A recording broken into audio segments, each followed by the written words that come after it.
supportive audience, he did it. I mean, he did 8 rounds in 1 second on one target. Shooter ready. Stand by. Okay, all right. He did 8 rounds on 4 targets in 1.06. And then he did the 6 shots, a reload, and 6 shots in 2.99 seconds. Stand by.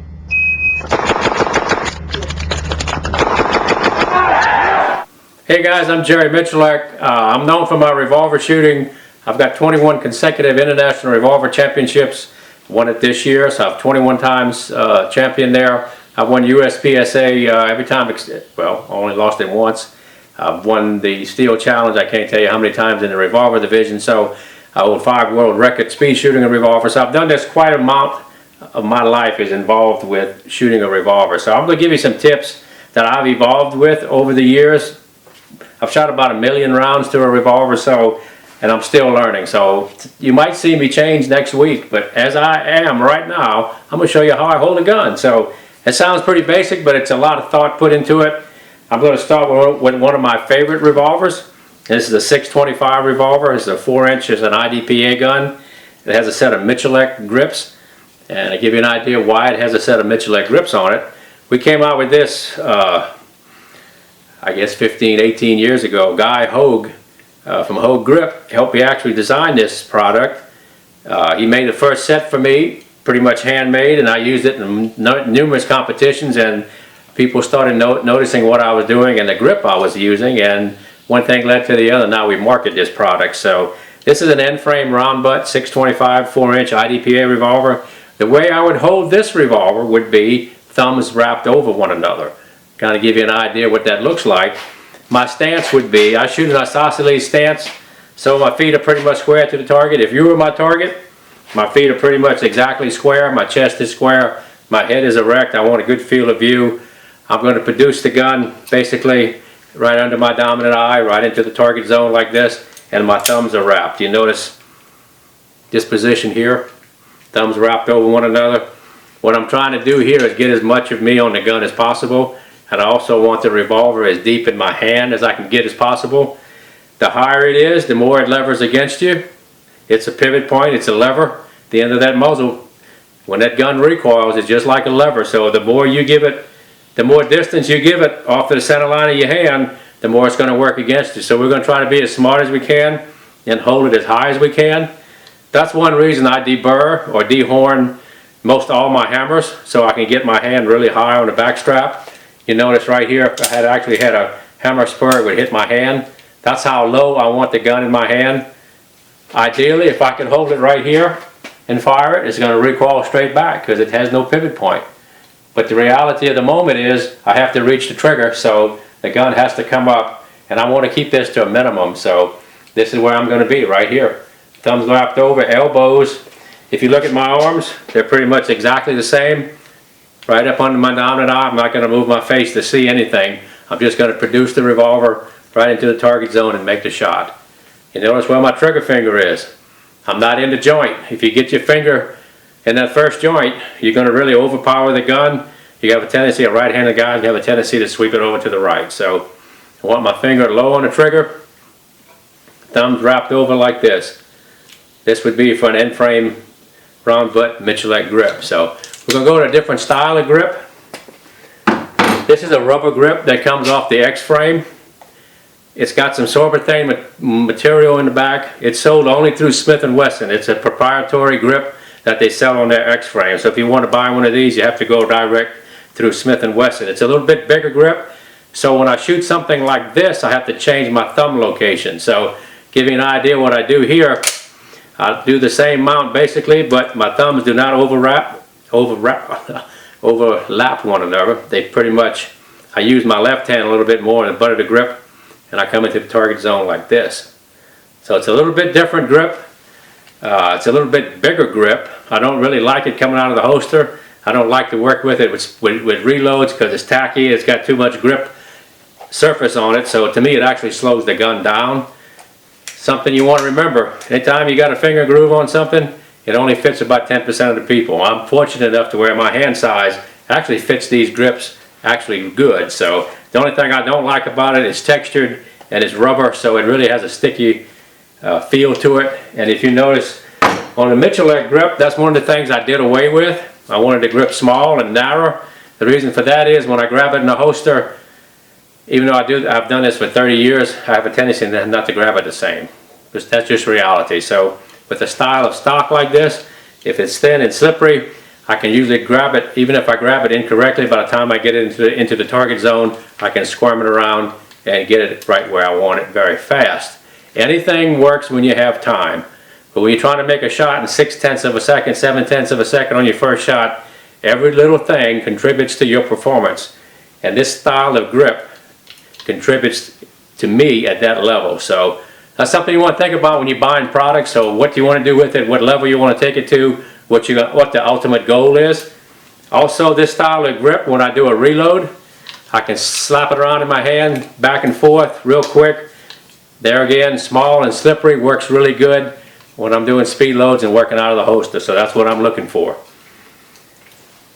Look at an L frame. This is a Smith & Wesson competitor model L frame. It's their Performance Center gun. Super accurate gun. It's a little bit heavy. I've got a set of Miculek checkered wood grips on it. So we make this product now both in smooth and checkered. Some of the guys want the feature of checkering, so we have that available for them. I'm going to hold this again. This stock is small enough to where I can wrap my thumbs, come into the target zone, and be pretty comfortable with it. A lot of guys will tell you you want to grip a gun like you're shaking somebody's hand, and I'm not shaking a hand, I'm shooting. If that muzzle is flipping, it's not on target, and if you're speed shooting, you're behind the curve. So one thing I try to do when I grab a gun, I'm going to lock into it as tight as I can without that end of that muzzle shaking. So when I'm holding it, not only am I grasping it as tight as I can, but I'm also locking my wrist. I don't want to see any recoil. I get a lot of guys commenting on YouTube and here and there in magazines about all these guys are shooting these weenie loads and the gun's not recoiling. The reason is we don't let it recoil. Recoil is your worst enemy. If the sight is not on a target, if it's in the air, the less air time you get a sight, the more time you have on target. So I'm not going to let this thing jump. I could, but I'm going to be a loser. I want to be a winner. I'm going to lock it in. I'm going to hold it tight as I can, and I don't want that gun to jump. So even with full caliber 45 ammo, 1600, 1700 splits is not a problem. So that's something you have to learn to develop, that wrist lock technique. If you watch all the top competitors, we all have basically the same style. We will not accept any recoil. So the faster you shoot, the less you can let that gun jump. It's very important that you learn that technique. So further down the line, we got a J-frame. This one has a Crimson Trace laser grip on it. This is one of the scandium frame 357 Magnum J-frames, a 5-shot revolver. Has a little tritium sight. It's magneported too, which is a very good feature on a lightweight gun like this. What you want to change on your grip on a J-frame, this is something I've talked to people about through the years. A lot of guys say, well, I got this little J-frame, how do I shoot it? You got to change your technique a little bit. So what I do, I grab it pretty much the same way I would with the conventional size gun, but with my weak hand I put my thumb up on the back strap like this. The idea here, I want more of me behind the revolver, so when it kicks back, I can get it back down and make a very fast secondary pickup shot or whatever I want to do on target. So if you keep it flat like this, put that thumb up on the back strap, you'd be surprised how well it works. One thing you want to be aware of, guys, there's a nerve runs right here on the inside of your thumb. If you talk to a hand surgeon, guys who bowl a lot get what they call Bolus Thumb, okay?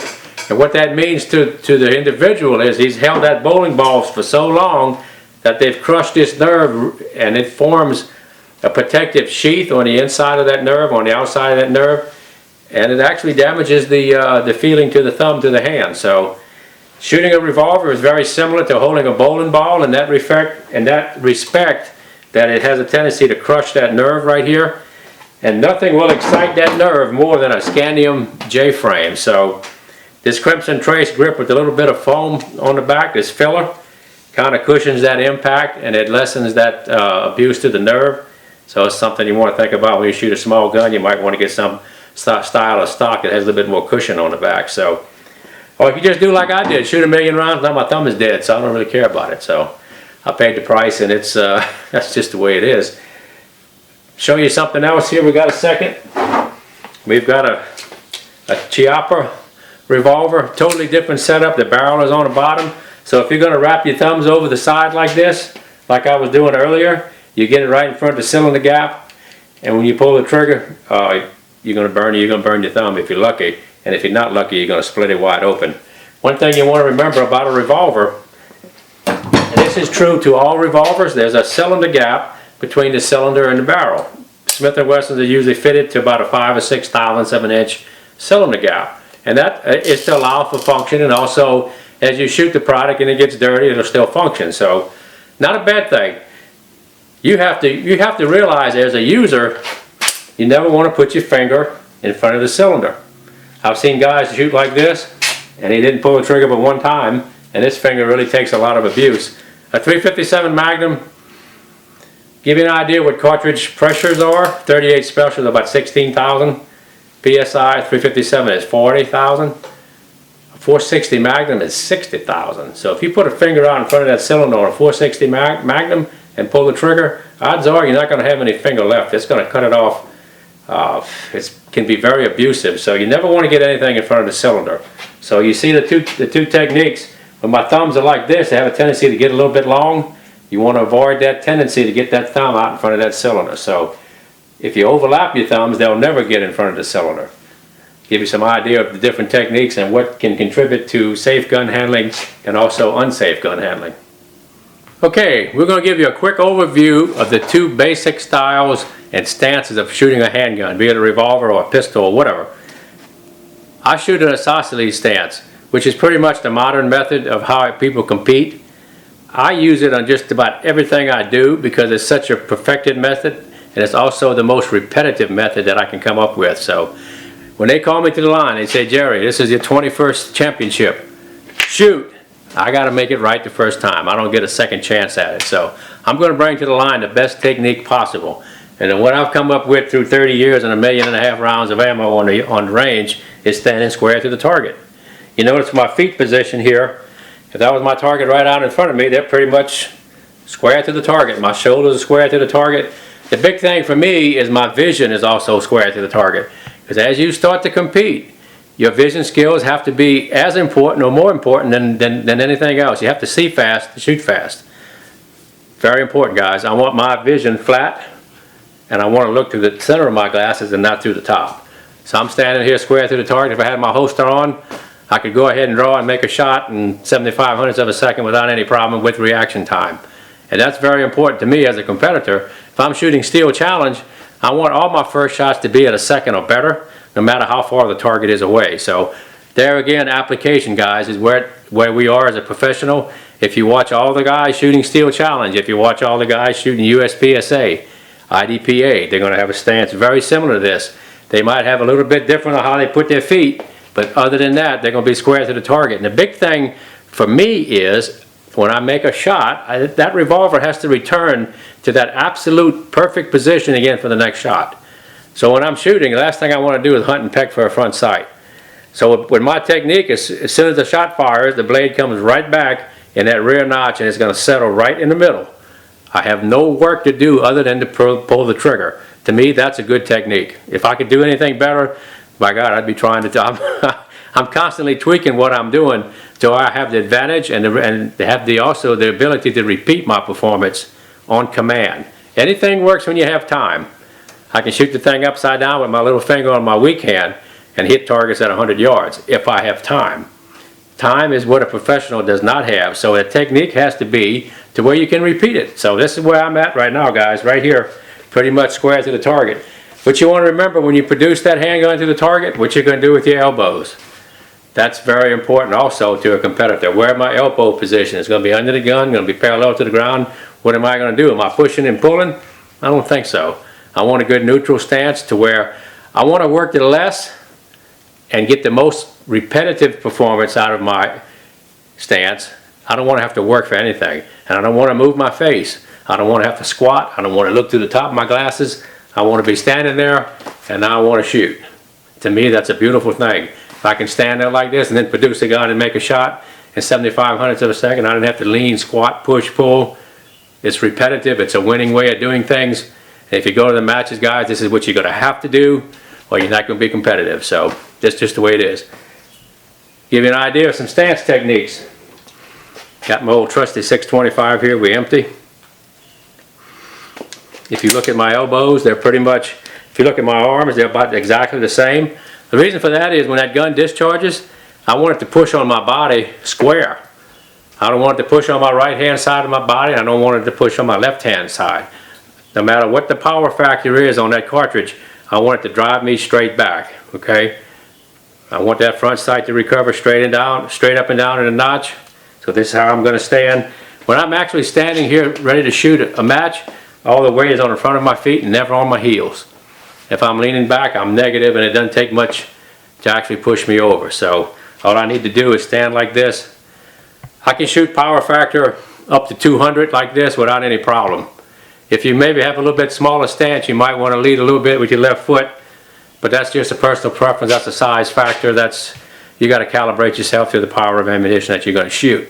So if I'm going to stand here and shoot anything except a 460 Magnum or a 500 Magnum, I'm going to stand pretty much square to the target.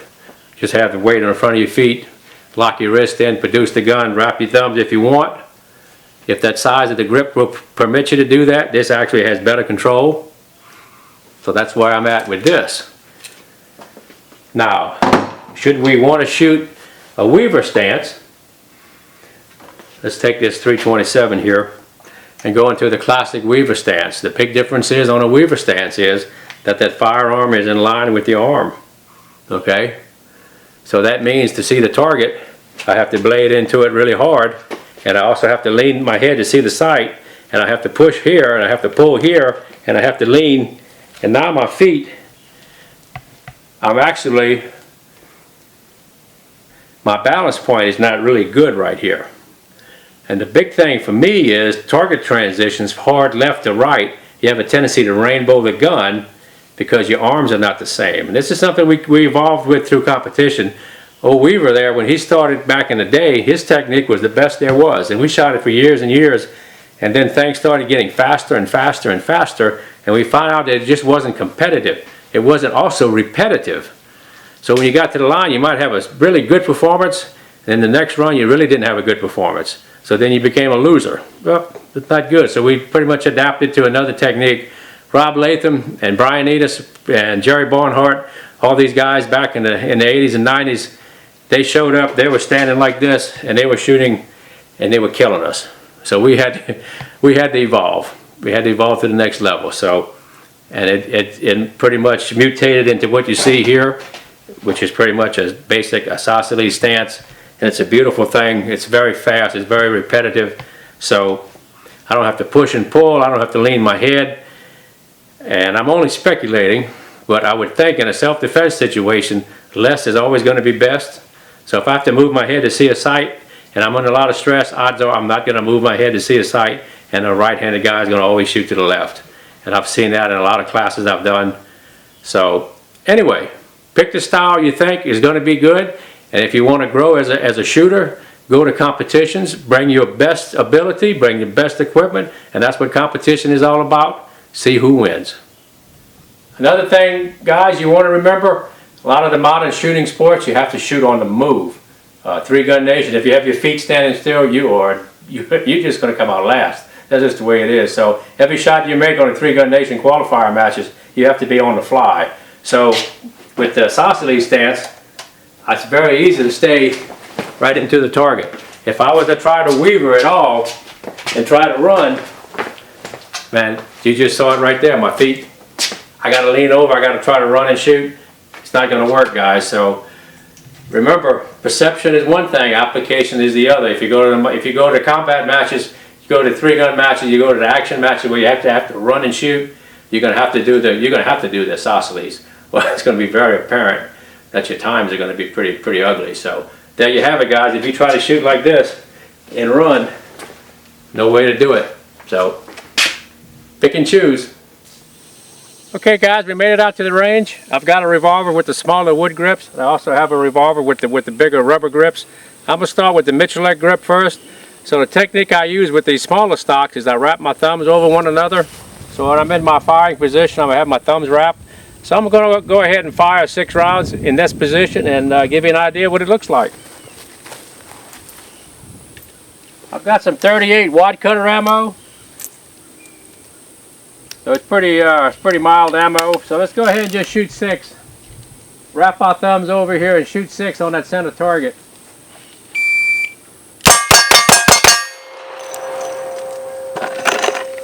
Now you can see it went pretty good. Just good technique. Wrap your thumbs on a smaller grip. Now we're going to shoot the bigger stocks. This is a set of rubber stops off of a 500 Magnum.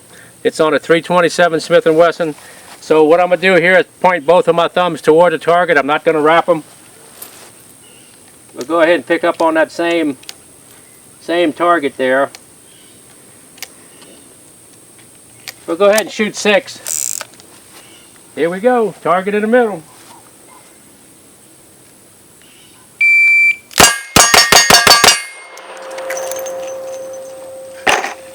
I got excited, what can I say?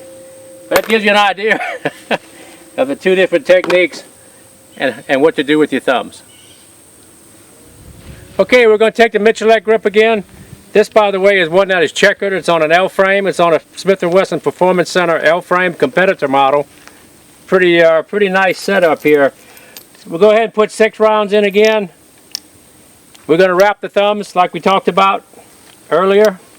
Give you an idea what it's going to look like. The thumbs are going to be wrapped. Let's go ahead and shoot that target on the left. Come on, let's go. Here we go. Here we go.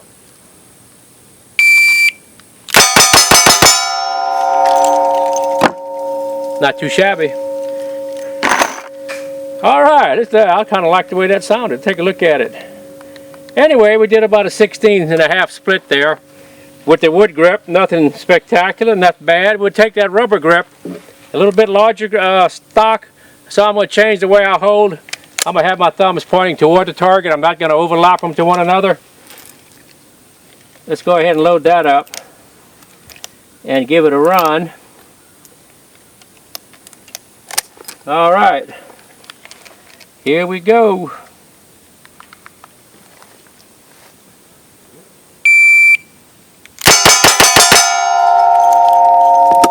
All right, so there you have it, a grip technique both ways, and today they're just about as fast. So different style grips, different grip technique, same effect on the target.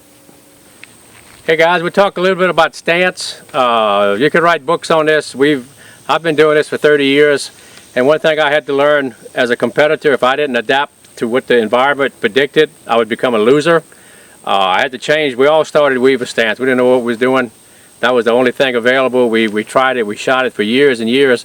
What we came up with through repetition and through competition, and that's where the big thing is, guys. Everything works when you have time. Well, we found out it wasn't conducive because there was so much you had to do to make a weaver stance work correctly that it really wasn't quick and it wasn't repetitive. So it came into the modern isosceles stance. And this is something Brian Enos and Rob Latham really introduced to the competition world.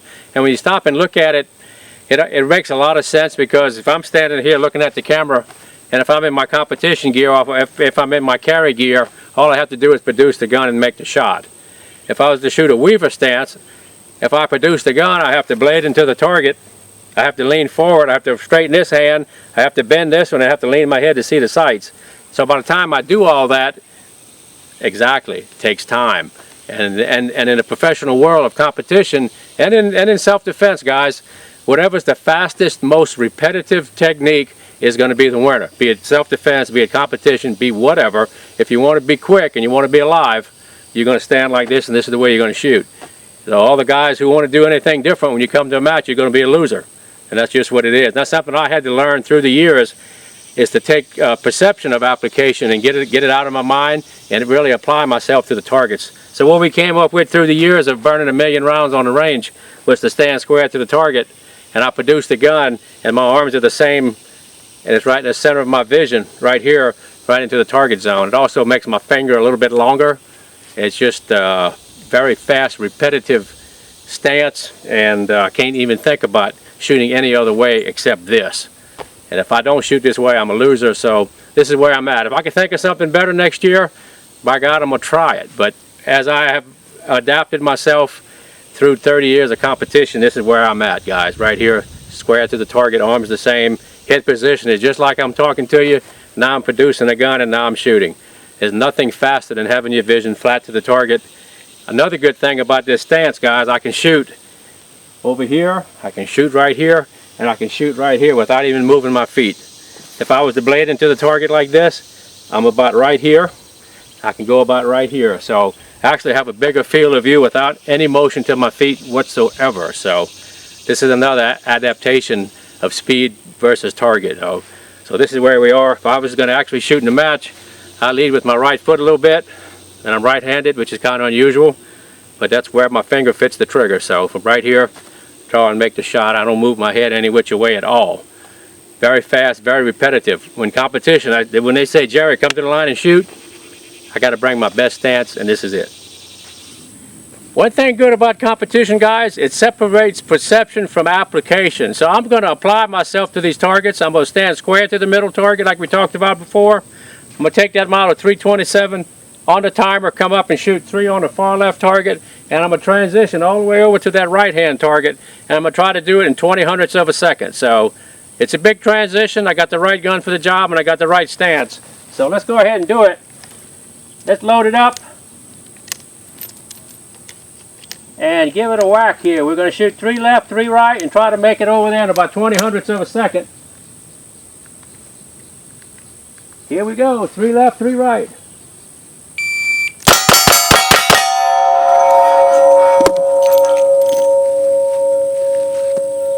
So let's see if we actually made the split time that I told you about. 20, a 19, a 21. 20 and a 19. So it took me 21/100ths of a second to move over, which must be about 3.5, 4 yards, standing square to the target. So that's application, that's not perception. So with that kind of shooting ability, you can go into a match and you can be semi-competitive. So you have to at least be able to do that to shoot in a competition. Let's take a look at what we did with that isosceles stance. That was the first 3 rounds on the first target. Pretty much dead center, right where I wanted them to be. Let's go ahead and take a look at that. Second shot was a 20/100ths, and the third shot was a 19.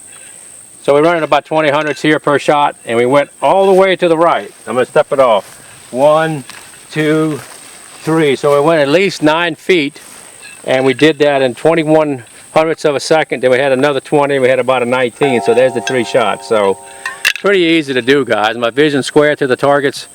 The big thing here is the balance points and where my vision is. I have both eyes open. I can see the targets. I can see both targets. My target perception, my target awareness is there. My field of view is there. So very easy to transition. We're going to go back and do it with the Weaver stance, give you an idea of what it doesn't offer. We'll go ahead and paint them up. Okay, guys, we're going to go ahead and shoot the Weaver stance. I'm going to show you what it doesn't offer. It's not really a bad stance, but as you progress as a shooter, especially as a competitor, you're going to have to ditch it pretty early on because you're going to get yourself into trouble with it really quick. One of the big things is, and I shot this for years, trying to evolve to where I'm at today, is that when I'm standing there like this and I have to blade into the target, it really affects my balance and how fast I can recover going left to right. And also, if I have to lean to see the sight, sooner or later, when I produce this technique, I'm not going to have my head in the right position. So, to me, less is always the best.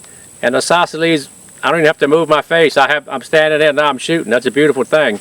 Now I have to lean my head to see the sight. I have to push and I have to pull.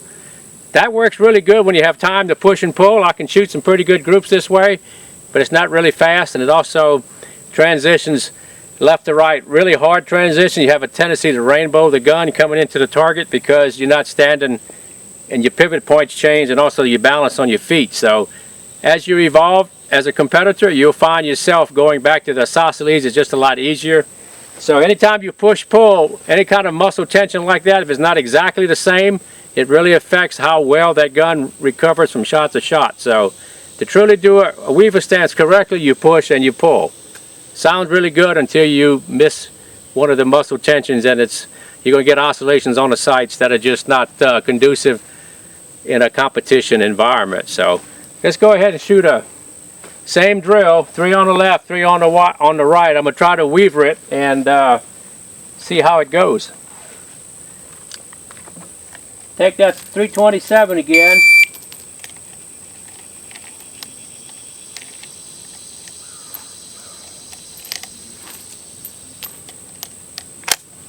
All right, here we go.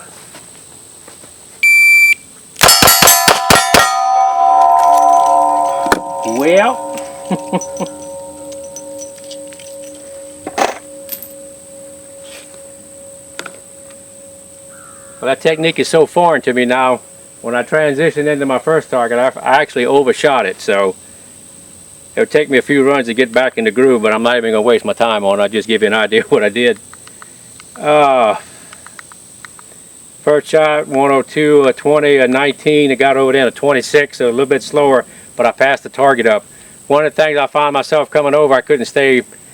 It's just, what can I say? It's not the thing to do. So anyway, I'd have to really practice back. I'd have to go back to my old style to try to get in the groove with that, and I won't. But anyway, that's the differences. Take a look at the first target. Not bad. We ran about 20 splits. Where I got into trouble at is when I index hard to the right target.